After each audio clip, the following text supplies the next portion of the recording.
嘉义市的行政市场内面保留呢，这嘉义市上届长的木造联动家屋，要转嘉义市最后一间茶记的老戏院，所以因为地主要求住户爱搬走，住户就向这文化局提出着分租审计申请，希望会当保留着民国50年代都市发展的面貌。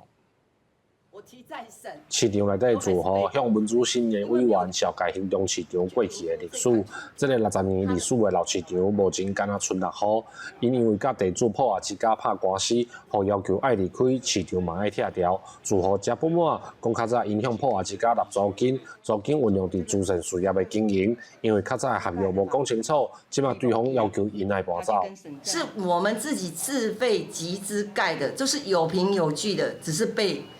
忽略了，而且早期我们的捐米，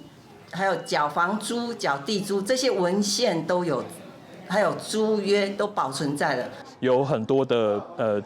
收据啊，然后很多的就是证明或者合约，其实它都是民国50、60年代台湾的慈善社会制度，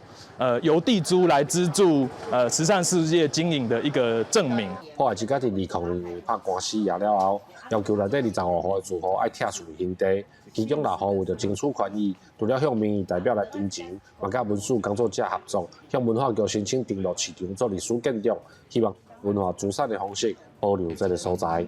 如果文化的介入可以让我们的家得以保存，这是一个5代人的家的成长回忆。我觉得我们愿意配合文化局、跟市政府、跟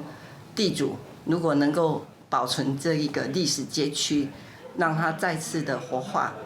文史工作者甲整理的资料向委员来报告，希望会当互因了解行动市场特殊的历史背景。文化局讲，敢会登录做历史建筑，佫需要委员开会讨论。不过破坏之家煞表示，董事会未同意文资保存，一切以法院的判决来办理。记者林慧婷，嘉义报道。